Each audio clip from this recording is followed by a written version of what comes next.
Hey, how's it going? And as soon as I start, my nose starts running. Hi. So I pulled two cards. First one I pulled is from the Shaman's Dream Oracle deck. No glare, please. Can you see that? Can you see it without glare? Where is that coming from? Is it reflecting off of itself? Okay, I did not know that was a thing. And it's the Deep Diver card, number 10, diving into a task. Just want to give you a look. And from the Wild Unknown Animal Spirit deck, I pulled the Panther card. And I did not. All I had to do was have two things. There it is. It's got the fire element icon at the top, and it's the Panther card. I love cats. Does that matter? Not to the exclusion of every other animal, by the way.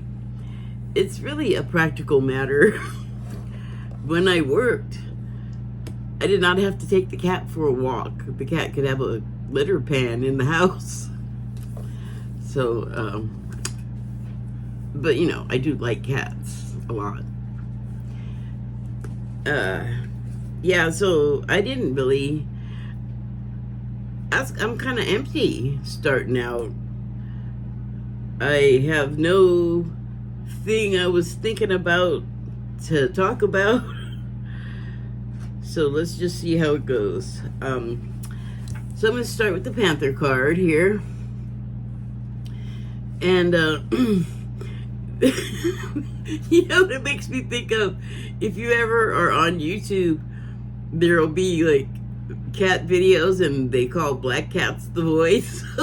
They'll have like somebody's black purse or black shirt or coat or whatever it is, and they'll call the cat's name, and all of a sudden two little green eyes will open up in what they call the void. So that's what I got going for me right now. Okay, I'm going to read it from the book. Annihilation of the unnecessary. Purging. Okay. The Panther won't stand to see our growth or energy stagnate. Instead, it pounces into our lives and causes all kinds of havoc, with the ultimate intention of bringing us toward more fulfilling lives. It's unexpected, uncomfortable, and sometimes feels devastating, but after all the dust clears, it's easy to see the Panther's wisdom at work. Well, that's like, well, hold on, I'll get to there. We've all been through these experiences, and they've made us better people. Trust that the Panther's journey always leads to a brighter place. When in balance, brave, productive. When out of balance, self-destructive. To bring into balance, get rid of the unnecessary. Okay, well, actually, having read from the book, I can talk about something that I've been working on to improve in myself for a long time, but I just hadn't known how to do it. And then once I had a better idea of how to do it, I still didn't know. And what my issue is that I have a short fuse, and I guess that also goes along with patience. So the patience thing is interesting. If you look at a lot of spiritual stuff, you'll come across things that say that spirit will speak to you in various ways, like give you signs and things. So here's an example of that happening. Okay, so I'm in Walmart, which is someplace I end up going like a couple of times a week, just for a couple of weeks in the early part of the month. So I don't like spend all of my time there, but I end up there pretty often because you know about the box stores. They come in and all of the little businesses that were close to you and convenient and all of that, get decimated. So you pretty much have to do everything at Walmart or a giant hardware store. So I'm in the Walmart, and it's one of those days where it's, I guess everybody got their money or something, because it's just packed. Like, the aisles are very difficult to maneuver in.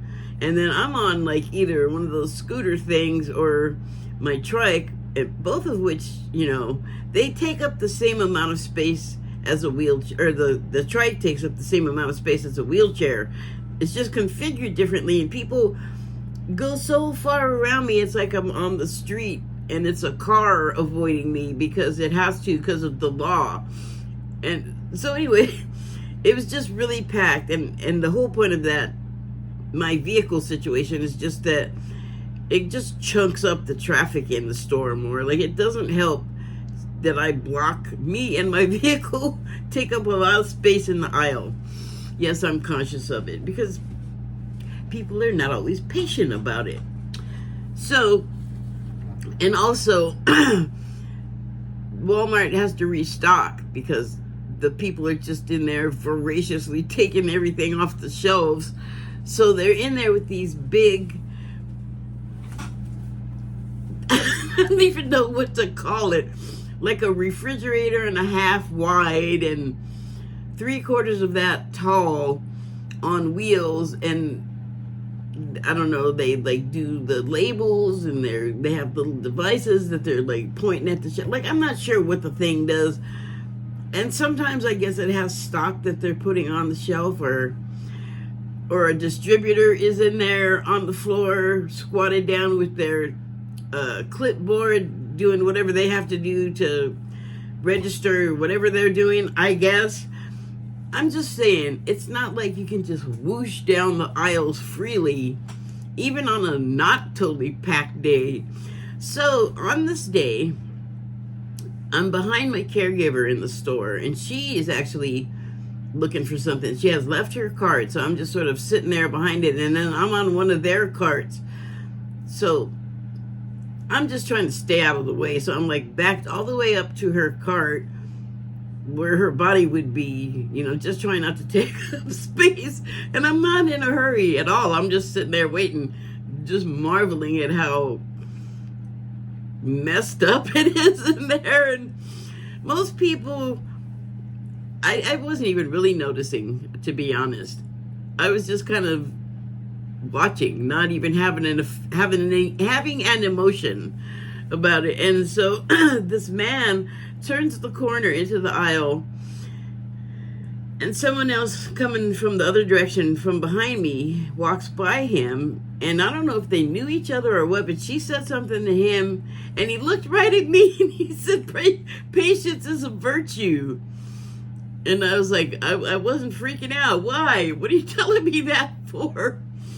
And then my caregiver came back, and we like left the aisle, so it was pretty much like da da da da, he said to me, and I was like, and she came back, and we booked out of there. Well, not really. We went kind of slowly, but it kind of freaked me out a little bit. I just wanted to get away from him because he had some kind of look on his face too that made me uncomfortable. But when something hits you that hard, and it's like so memorable. Don't look at my dirty dishes. Oh, like that wasn't the dirty ones. Anyway, it made an impression. And so I feel like that's how it happens when you get like one of the signs. And then the other thing is the short fuse. It's just like, I don't know, like how short it is anymore, because I've really been working on it, but man, it was like, there was like no fuse, barely anything at all there. But something will happen, and I'll say like, no, like numerous times, and then the person or whatever will keep asking me the same thing, and I'll be like, no, and I'll say it 50 different ways. This is just an example. and the person just won't get it, and finally I'll just break and start getting mad. So but I just heard myself saying that, and I see where a problem is. It's that I'm already counting off, like in the middle of, well, not in the middle of stuff, but it's like you get so many tries, and then I start getting annoyed, and then I start getting annoyed that you're not getting that I'm annoyed because the person I'm speaking with is not getting it.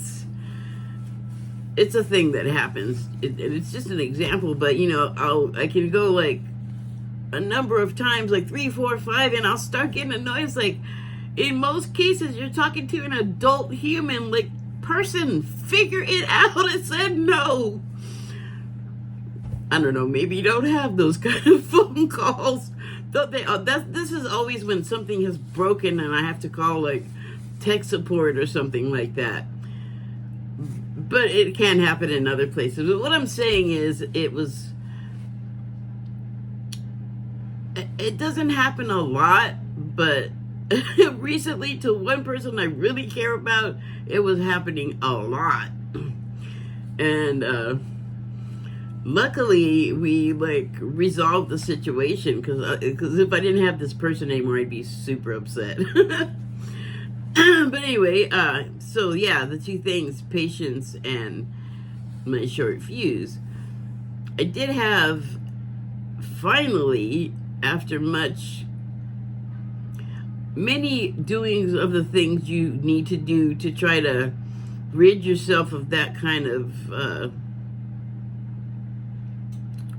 bad trait in your personality,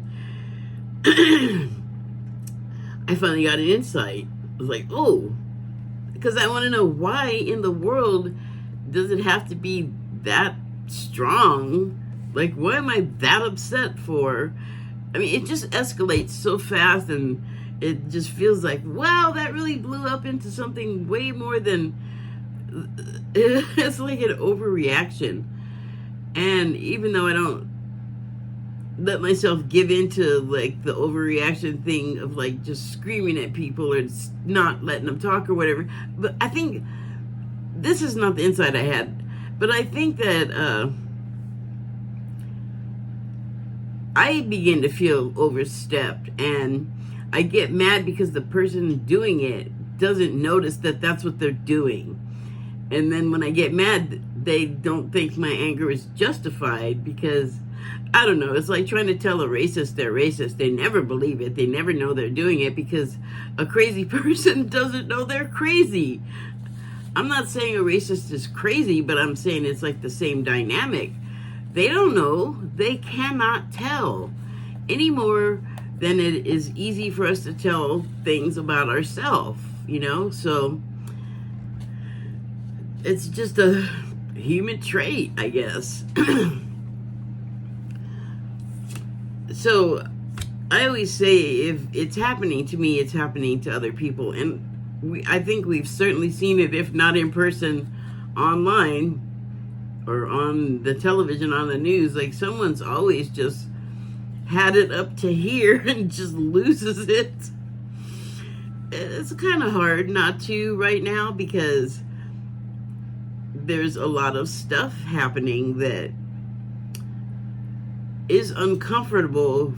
It's like, it is so hard for us now to like be generous about how other people are feeling, you know, like their level of comfort in direct response to something we have said or done to them or around them. So the insight I was going to talk about with the anger thing, see, here's another thing. I don't know if I'm getting dementia now or what, because lately I'll think of something and I'll be like, oh my God, that's such a good idea. And the first time it happened, I was like doing like 4 things, and I just forgot the thing that I wanted. And I was trying to get something to write it down, and I forgot it. So, but it keeps trying to come back. So that's heartening, right? Oh, is that like loud? Hold on a second. I thought I turn this down enough. You know what? I'm just gonna. There, shut up for a second. Don't get me in trouble. So I don't even know if you heard what I was just saying over there. I was probably just muttering. I was turning down my music. Well, it's not mine, so that's why I had to turn it down. It's not mine. I don't want to have to pay for it. So anyway, but that insight has not yet come back. But I know it's there, so it will.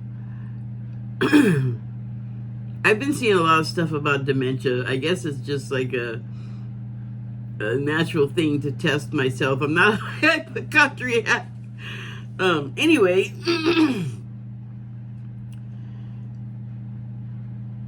it's just been hard to find that one thing. Like, I went through all of the obvious things that could be that made me that way, to where that I just like, I'm not gonna take it after a certain point. I guess that's just life that does that to you, though. I don't know. But I felt like there's like a deep underlying something that made this so hard to dislodge. And I guess it's this other thing. I guess you could call it a sign, because I was watching something and it said that we're given like all of the energy we can handle as far as like introducing a new upgrade to us. I'm not going to go into all of what that's about, but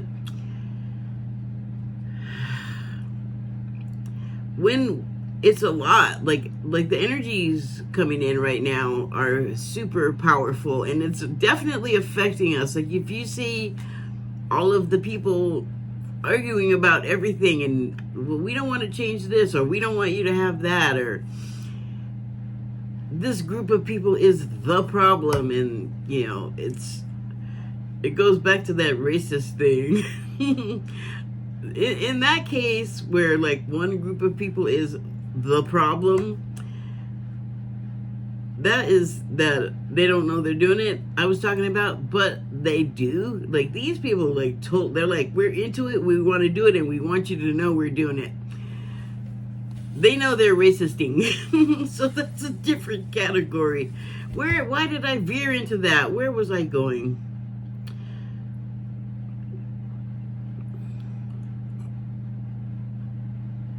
Now I can't remember.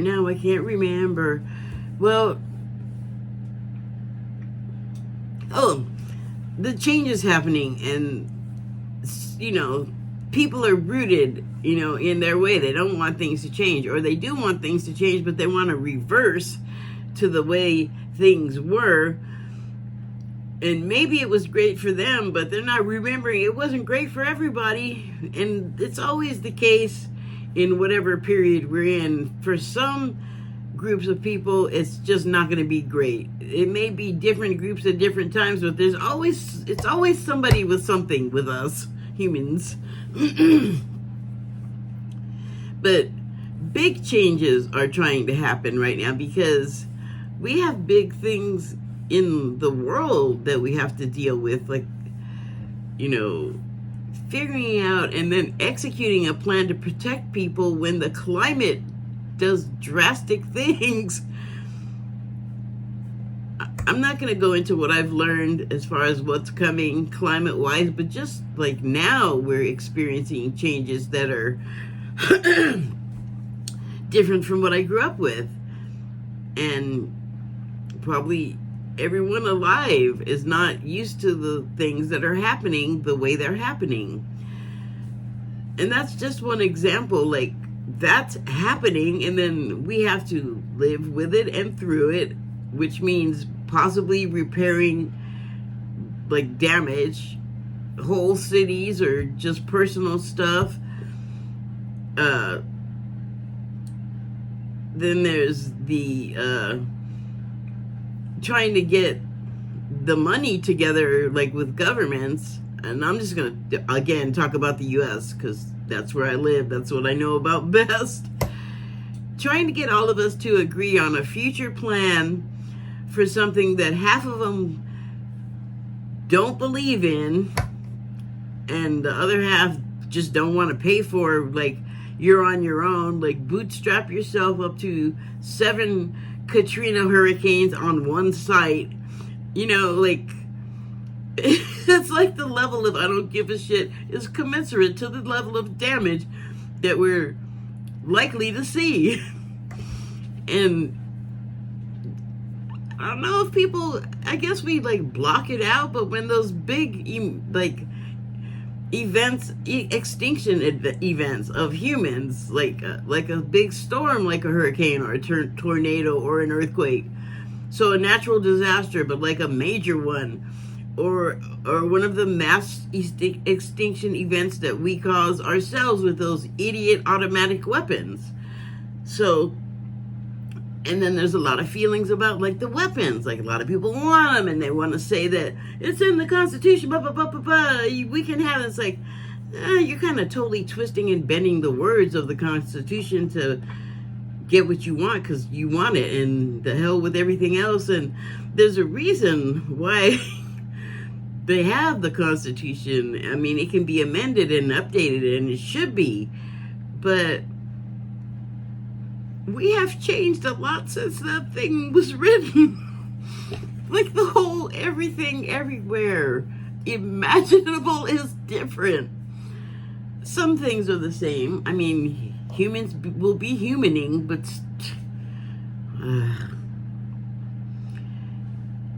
it's like trying to live in biblical times when nothing about the time we're in, including all of the stuff, is like it was back then, to the best of our knowledge, because what things were like back then, I don't think we've been getting good, clear, honest reporting on. Maybe we'll get the actual facts on that. I don't know. But the point I'm trying to make is a lot of things are changing. A lot of people have feelings about it. And just those two things alone cause immense reactions. Some people can accept stuff changing. Like I was just saying, some people really can't, really don't want them to, want to revert to a time. Well, they say they want to revert to a time, but again, our memories do funny. Oh, it's not again. I didn't say it to you. I think it all the time, and I'm sure you've heard it said.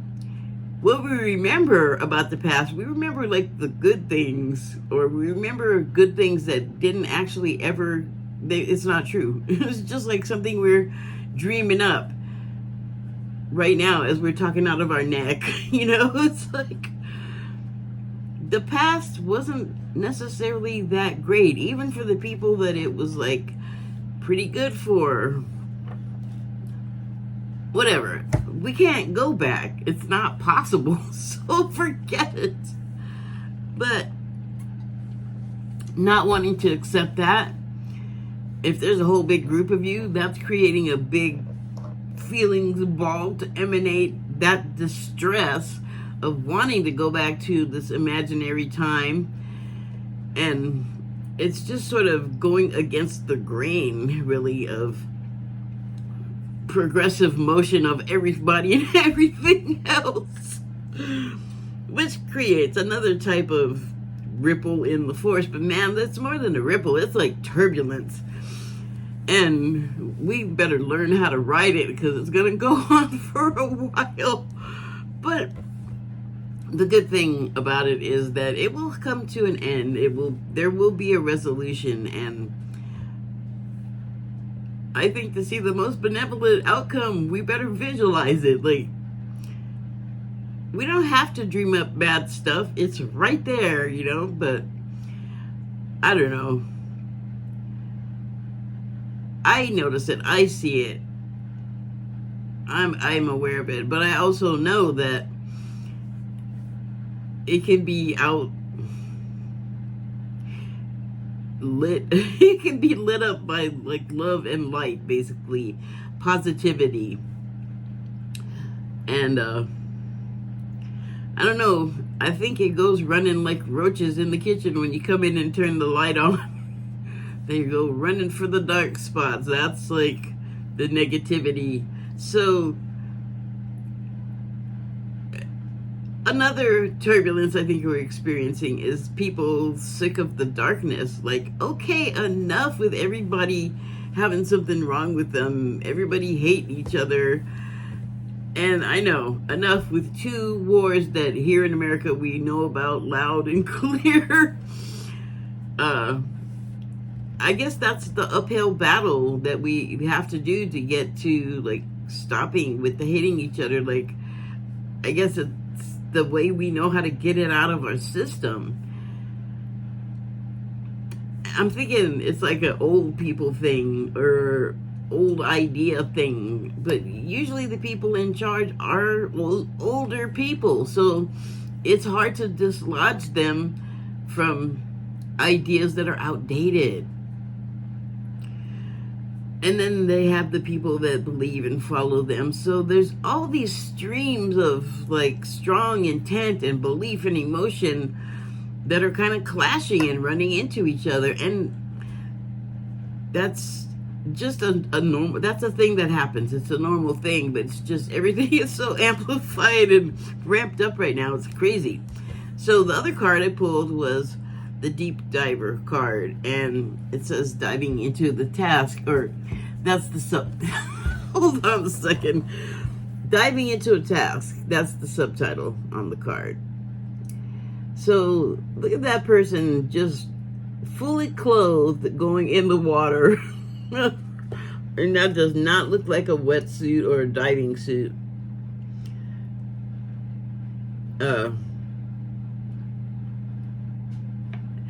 Actually, when I hold it up to the camera, and I say again because this has happened before, like, I'll hold it up to the camera and it'll look different to what it does with my naked eye, but it looks like she's got on, like, jeans and a t-shirt, and she just kind of flopped forward into the water. And that's diving into a task. To me, that sounds like something ordered, and there's like a skill set involved where you're going to go into the task knowing that it's going to get done and taken care of and fixed, whatever it is. But this is much more relaxed. This is almost like she sort of said, okay, I have to go do this. It just went boneless and surrendered and just like, whatever happens, happens. And that, I think, is interesting because I feel like the task is what I was just talking about, of working through our issues and then getting together to achieve fixing things that are bigger than us, bigger than our silly stuff, like things that involve helping hundreds of thousands of people, like people involved with war, people having to live through it, they can't, like, go and get away from it, you know, like showing those people as much support as we can, either literally that way or as a metaphor. It's something that we have, like, huge tasks coming that we need to conquer and fix and adjust ourselves to. And all of those things, we need each other as much as we want to separate from each other and make differences from each other. We need each other, and we find out how when those disasters come, and the person that you would never think to look at or talk to or have anything good to say about may be the person that comes along and saves your life in one of those times. So I just think it's good to keep in mind, because there's always going to come somebody along. What the hell kind of diction was that? Well, what is the word? Syntax. That was messed up. There will always be, that's why I worry about my dementia. There will always be someone that comes along that will help you.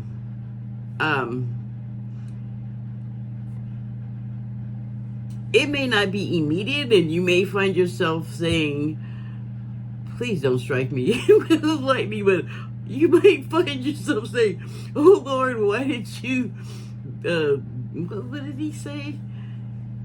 Beseech me now. Like, why did you leave me now? Well, if you don't get picked up right away and helped, that is because whatever's about to happen going forward without the help was, my coffee pot agrees, was something that needed to happen. Like, personally, lately, like, I want to go ride my trike, but I can't because it broke down. And I got to send away for the part, and I don't have the money until next month, so I am grounded. However, I do have a second three-wheeler that's not a tricycle. It's like a bicycle three-wheeler, a tricycle, whatever. It doesn't have the pedals in the front wheel, which makes the one a tricycle and the other one not. So anyway, I have the other one not. I just didn't have an inner tube. It's got a flat tire, so can't ride that either. But I have inner tubes on the way, so I will be able to ride it. So it's like, I am forced to be stopped, and when I'm stopped, I'm doing it anyway, but now I have to contemplate, okay, I couldn't go forward. What am I missing? Because I feel like every time that happens, where I'm set to go forward and then things come up that prevent that, it makes me say, why? Why is that happening?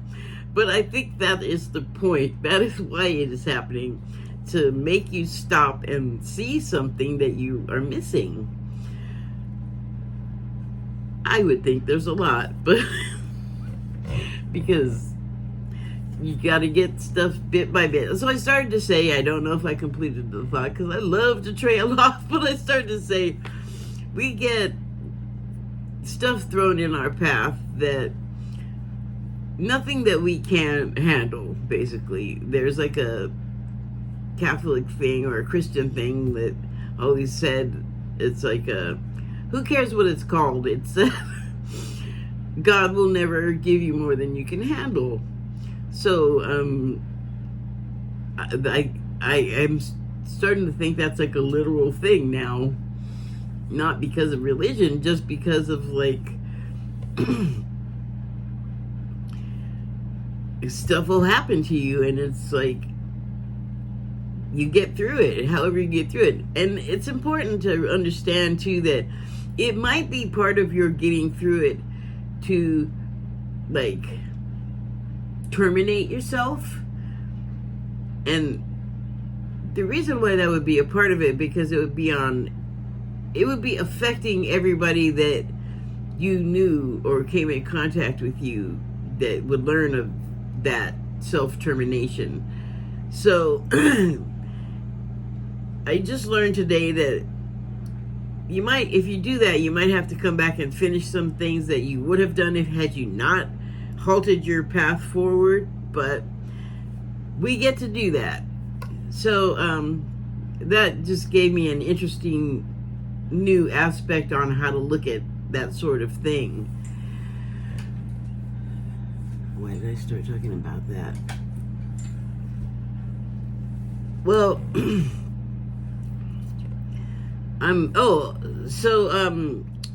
we get handed these occurrences that we have to then deal with, but we get as much as we can handle at one time, and then we have to process that and deal with it, and then another spoonful will be fed to us. But you know, it gets exhausting and taxing, especially if you have taken on like the moniker of light worker or something like that, where you've decided to act in service of everybody else by changing your behavior. It is tiring. It takes a lot out of you.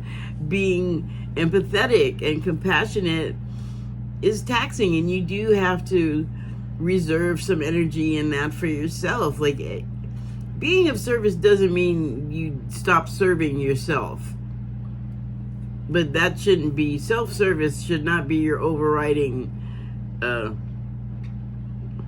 life process, although for some people it is. I just say that it shouldn't be, because in my opinion it can be very damaging when you have no consideration for other people, and all of the service to yourself is damaging to other people.